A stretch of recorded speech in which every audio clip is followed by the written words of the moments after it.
검찰의 국회의원들에 대한 수사가 좀 진행이 되고 있는데요. 친박 진영 인사들이 계속 지금 수사선상에 올라 있다. 뭐 이런 얘기가 많이 나왔는데 친박 핵심 요인이죠. 오늘 이 의원에 대한 압수수색까지 진행이 됐습니다. 과연 누구였을까요? 함께 한번 영상으로 만나보시죠. 준비된 후보예요. 일할 수 있는 후보입니다. 청와대 가서 앉자마자 대한민국 국정 전반을 돌보고 대한민국의 미래를 만들 수 있는 그런 후보, 박근혜를 여러분이 선택하시지 않으면 누굴 선택하시겠냐 이 말이에요. 그래서 박근혜가 이 말씀입니다. 여러분들이 도와주셔야 돼요. 네, 홍문종 의원입니다. 4선 의원이고요. 의정부 의리 지역구인데 친박 핵심인데 오늘 왜 수사선상에 오른 거예요? 그러니까 본인이 운영하는 이제 학교 학원에서 이제 불법 정치 자금을 받았다 뭐 이런 혐의 때문에 그 학교까지 압수수색을 당하고 수사선상에 오르게 된 건데요. 네. 사실은 이게 홍문종 의원까지 조금 포함을 해서 수사를 받고 있는 이제 야권의 의원들이 많다 이런 얘기가 있었는데 이게 좀 실현된 거 아니겠느냐 이런 얘기도 나오는 상황이고 일단은 이제 좀 예상치 못하게 갑자기 압수수색에다가 오늘 대대적으로 언론 보도까지 나다 보니까 지금 이제 한국당 내부에서는 그 예전에 돌던 그 증권가의 어떤 정보지 같은 게 좀 실현되는 거 아니냐 이런 분위기가 상당히 뒤숭숭한 그런 오늘 하루 상황을 보냈습니다. 부원장 보시기 어떻습니까? 일각에서는 이제 최경환 이우현 의원 구속됐고요. 김재원 원유철 의원 지금 검찰 수사받고 있고 오늘 이제 홍문종 의원 이제 수사선상에 올랐다는 보도가 나왔고 일각에서는 유정복, 윤상현, 서청원 의원까지 지금 수사선상에 올랐다는 얘기가 있어요. 그러니까 이게 뭔가 의도를 가진 친박들에 대한 어떤 핀셋 수사 아니냐 뭐 이런 시각도 있는 것 같은데 동의하시는지요? 어떻습니까? 떡을 만지면 곤물이 묻지 않습니까? 떡을 많이 만졌던 사람들인 거예요. 떡에 가까이 있었던 분들이에요, 이분들이.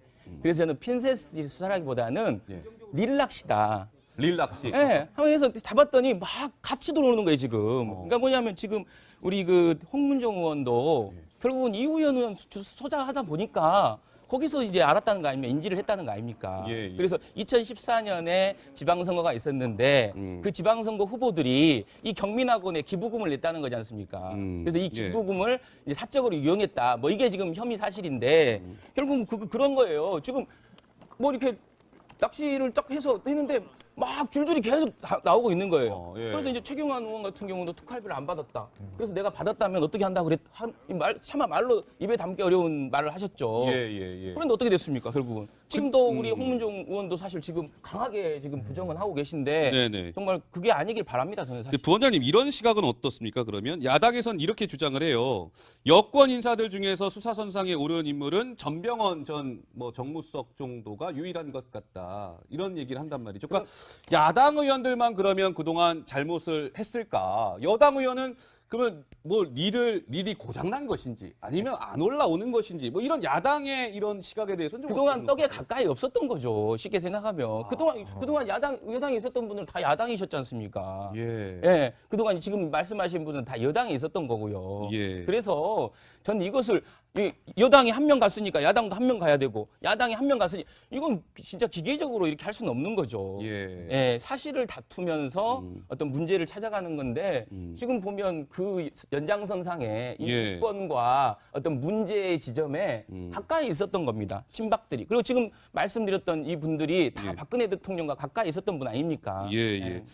홍준표 대표는 당장 뭐라고 하던가요, 도 기자? 자꾸 낚시 얘기하셔서 좀 이 얘기를 하고 싶은데 한국당에서는 이렇게 얘기하는 것 같아요. 왜냐하면은 이제 뭔가 어장이 야권 의원들 많은 쪽에 어장에만 낚싯대 던지는 거 아니냐 이런 얘기를 하는 것 같은데요. 홍준표 대표도 가만히 있다가 어제는 SNS에 글을 올렸는데 최근에 검경이 하는 거 보면은 야당 인사 탄압으로 선거 준비하는 것 같다. 이제 해도 너무하다 이런 얘기를 올렸고요. 그리고 예전에도 한병도 정무수석 국회 본인 예방하러 왔을 때 우리 의원들 좀 그만 잡아가라 이런 얘기 했었잖아요. 그러니까 홍준표 대표 입장에서는 저거를 마치 이제 정부 여당의 어떤 선거 준비 차원에서 야당 의원들 좀 탄압하는 거다 이렇게 보고 있는 것 같습니다. 저는 부원장님 이렇게 한번 좀 여쭤보고 싶어요. 그러니까 이 정권이 바뀔 때마다 여야가 이제 진영이 바뀌게 되면 늘 정치권에서 나오는 게 보복 수사예요. 왜 보복 수사하느냐? 뭐 이런 얘기인데 이거를 좀 근본적으로 없앨 수 있는 방법은 없을까요? 이게 그러니까 실체가 없는데도 지금 보복 수사라고 얘기하는 것인지 아니면 어쩔 수 없는 그런 측면도 있는 것인지 우리 국민들은 참 그런 게 궁금하거든요.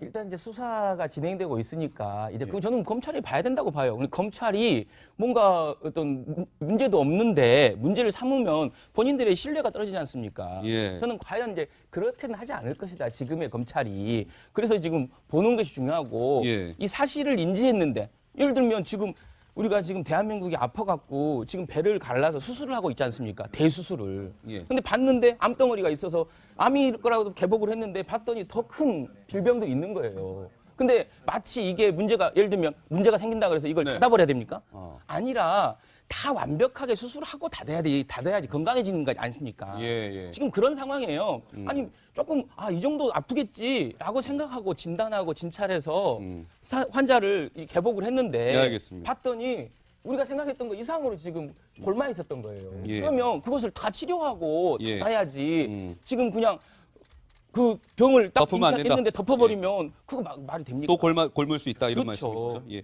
야당은 그러나 계속 보복 수사라는 의심을 거두지 않고 있는 것 같습니다. 아까 홍 대표 얘기를 들어봐도 그렇고요. 자, 이번에는 지금 국민의당 상황이 좀 녹록치 않은 것 같아요. 지금 바른정당과의 통합과 관련해서 오늘 국민의당의 당무위원회가 또 소집이 됐다고 하는데 오늘도 또 좀 혼란이 있었다면서요, 강병규 기자? 예, 뭐 그렇습니다. 일단은 뭐 지난주 금요일에 이어서 오늘 당무위가 열렸는데 비공개로 사실 열려서 구체적인 그런 뭐 얘기는 많이 없었지만 예. 조금 전 국민의당 상황 저희가 바로 준비했거든요. 예. 예, 방금 영상 보고 오시겠습니다. 지금 언론인들 이렇게 통제하는 거 아니에요, 지금? 뭐가 두려워서 비공개로 오냐고. 지난 12일 당무위원회 때는 공개를 요구하니까 모두 발언까지만 공개한다. 그게 관행이었다 이렇게 말씀하셨거든요. 근데 오늘은 모두 발언도 이렇게 비공개를 하는데 이해할 수 없습니다. 참으로 개탄스러운 일입니다, 이게. 이게 새 정치입니까? 당무위가 풀어서 설명해드리면 이제 바른정당과 국민의당이 이제 통합 국면을 맞는데 이제 전당대회 일정을 잡는 그런 절차인 겁니다. 그런데 이제 당무위에서 워낙 통합 반대파와 통합 찬성파 간의 갈등이 심하니까 오늘은 아예 비공개로 좀 진행을 한 것 같은데요. 그런 거군요. 얼마나 심하길래라고 생각이 드실 것 같아서 지난주 금요일 때 당무위 그때 몸싸움이 났던 영상 저희가 준비했거든요. 영상 보고 오시겠습니다. 공개해야 돼 이거. 최고위원회 보고도 안 하고 왜 합니까, 이걸? 일단 회외하겠습니다. 아니, 이게 왜 하냔 말이야! 대한민국의 정치를 바꾸고 이런 포고가 어디 있습니까? 역사를 만든다는 사명을 가져주시기 바랍니다. 앉으세요. 통합이 참 안철수 새정치가 제대로 구정치로 돌아가는구나.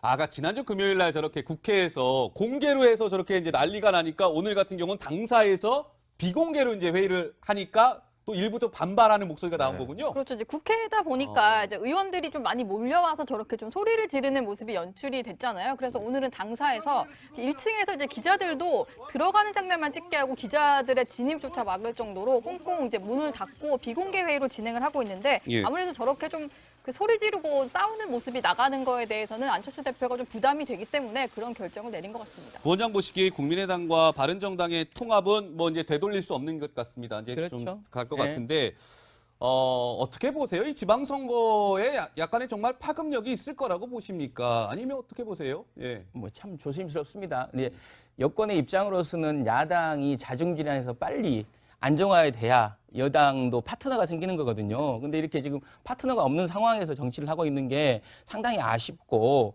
마찬가지로 지금 통합하라고 하는 안철수 측에도 이렇게 늘 꼼수만 해서 통합을 한들 과연 어떤 힘이 있을 것인가. 그리고 이 통합을 반대하시는 분들도 조금 더 예를 들면 대승적으로 아니 정말 두 분이서 정확하게 좋아서 결혼했지 않습니까? 그러면 헤어질 때도 조금 나중을 생각해서 예. 좀 이렇게 좀 큰 상처 없이 헤어졌으면 좋겠다라는 예. 생각하는데 상당히 아쉽고요. 저는 신오당 체제는 예. 결국은 이제 피할 수 없는 길인 것 같다. 근데 이것이 갖고 올 지방선거에서 파장은 뭐 예측하기는 어렵지만 다만 예. 지금 국민들은 어떤 촛불을 들었던 국민들은 이제 개헌으로서 촛불의 정신을 완성해달라라는 그런 마음이 있고 예. 문재인 정부가 조금 더 이 부분에 대해서 힘차게 적폐청산을 해줬으면 좋겠다라는 마음이 있는 것 같습니다. 알겠습니다. 자, 시간이 다 됐습니다.